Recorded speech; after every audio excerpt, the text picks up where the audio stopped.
বিভিন্ন এলাকায় যে দুর্ঘটনাগুলো ঘটছে এগুলোর যদি শক্ত পদক্ষেপ না নেওয়া যায় তাহলে এগুলো তো ঘটতে থাকবে।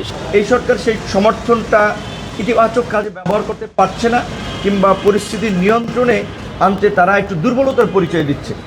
এই পরিস্থিতিতে একটা নির্বাচন হয়ে গেলেও রাতারাতি সব কিছু পরিবর্তন হয়ে যাবে সেটা আশা করা দুরূহ ব্যাপার। বিভিন্ন ঘটনা ঘটছে, আপনারা জানেন যে মোহাম্মদপুরের একটি ঘটনা, গতকালকে বনশ্রীর ঘটনা, আরও বেশ কিছু ঘটনা, এগুলো আমরা তাদের দৃষ্টিতে এনেছি এবং এগুলো প্রতিকার করার জন্য বিশেষ করে ডিএমপি যেন সক্রিয় ভূমিকা পালন করে সেই বিষয়ে আমাদের পর্যবেক্ষণ থেকেও আমরা কিছু শেয়ার করেছি। আমাদের কাছে মনে হয়েছে যে যেমন এই বিগত আন্দোলন সংগ্রামে স্বাভাবিকভাবেই পুলিশ অফিসারের মধ্যে তো ডিএমপিতে যারা কর্মরত ছিল তাদের অনেকেই ফ্যাসিবাদের একেবারে সক্রিয় দোসর থাকার ফলে তাদের এই গণবিরোধী অবস্থান যে ছিল, যার ফলে তাদের সাথে জনগণের একটা সংযোগের ক্ষেত্রে সম্পৃক্ততার জায়গাটা তো কিছুটা ঘাটতি আছে। সেক্ষেত্রে এখনকার পুলিশ এবং বিশেষ করে ডিএমপি যেন এই ঢাকার নগরীর বিভিন্ন সংগঠনের নেতৃবৃন্দকে নিয়ে তারা একটু বসে তাদেরও সহযোগিতা নেয় এবং এই যে আপনার বিভিন্ন এলাকায় যে দুর্ঘটনাগুলো ঘটছে এগুলোর যদি শক্ত পদক্ষেপ না নেওয়া যায় তাহলে এগুলো তো ঘটতে থাকবে। সেক্ষেত্রে আমরা বলেছি যে আমাদের কাছে মনে হচ্ছে যে পুলিশের পেট্রোলিং বা টহলটা জোরদার করা দরকার এবং অবশ্যই সাহসী পুলিশ অফিসারদেরকে ঝুঁকিপূর্ণ এলাকাগুলোতে দায়িত্ব দেওয়া যেতে পারে। কিছু কিছু জায়গা যেমন মুগদা, এই বনশ্রী বলেন, মোহাম্মদপুর বলেন, মিরপুরে বলেন এবং বিশেষ করে কিছু বস্তি এলাকা টার্গেট করে কিছু অপরাধের ঘটার আমরা নজির দেখেছি। সেক্ষেত্রে আমরা বলেছি যে ওই এলাকার যারা বিভিন্ন গ্যাং, বিভিন্ন গ্রুপ, বিভিন্ন বাহিনীর সাথে ইনভলভ আছে তাদেরকে দ্রুত সময়ের মধ্যে গ্রেপ্তার করা।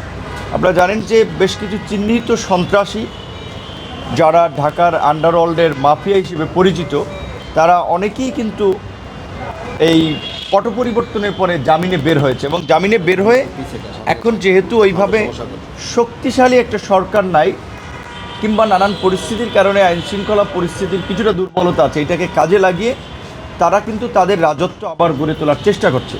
সেক্ষেত্রে আমরা পরিষ্কারভাবেই দাবি জানিয়েছি যে এই চিহ্নিত এবং দুর্ধর্ষ সন্ত্রাসী আন্ডারওয়ার্ল্ডের সাথে যারা জড়িত তাদের বিরুদ্ধে যেন দ্রুত অভিযান পরিচালনা করে এবং পুলিশের কাছে গোয়েন্দা প্রতিবেদন আছে। রাজনৈতিক দল হিসেবে আমরাও এটা উপলব্ধি করতে পারি বর্তমান সরকারকে ব্যর্থ এবং অকার্যকর প্রমাণ করার জন্য, আইনশৃঙ্খলা বাহিনীকে ব্যর্থ প্রমাণ করার জন্য দেশি বিদেশি বিভিন্ন ধরনের এজেন্সিও আপনার নানান ধরনের ঘটনা ঘটাচ্ছে।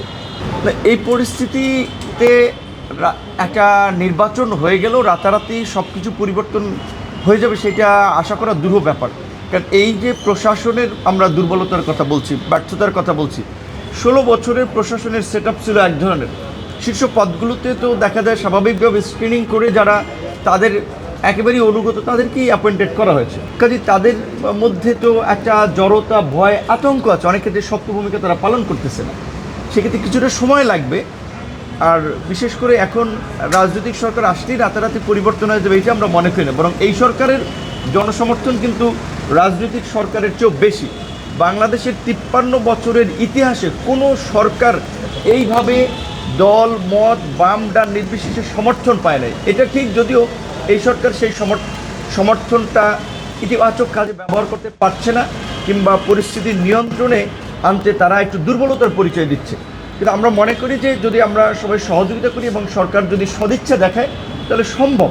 বিশেষ করে এখানে শুধুমাত্র দেশের অভ্যন্তরীণ ইস্যু না, দেশের আইনশৃঙ্খলা পরিস্থিতি স্থিতিশীলতার ক্ষেত্রে আন্তর্জাতিকও বিষয় জড়িত।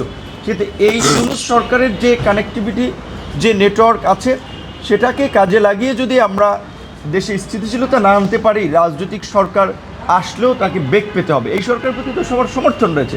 নির্বাচনের একটা রোডম্যাপ সরকার বলেছে ডিসেম্বরের দিকে কিংবা প্লাস মাইনাস আরও 6 মাস হতে পারে। আমরা তো একটা সম্ভাব্য ডেট ধরেই রাজনৈতিক দলগুলো প্রস্তুতি নিচ্ছি, কিন্তু যতদিন তারা ক্ষমতা আছে ততদিন তো তাদেরকে সহযোগিতা আমাদেরকে করতে হবে। এই ক্ষেত্রে একটা সরকারের দুর্বলতা আমরা দেখতে পারি, যেটা আপনারাও দেখেছেন, যে 6 মাস ধরে সরকারের লোকাল গভর্নমেন্টে কোনো ইলেকটেড প্রতিনিধি না থাকার ফলে জনসেবা এবং উন্নয়নমূলক কর্মকাণ্ডে কিন্তু মারাত্মক বিঘ্ন ঘটছে। এইটাও এই আইনশৃঙ্খলা পরিস্থিতির সাথে আপনার কানেক্টেড। সেক্ষেত্রে স্থানীয় সরকারের যদি নির্বাচিত প্রতিনিধি একটা দ্রুত সময় ব্যবস্থা করা যায়, সেক্ষেত্রে এই পরিস্থিতি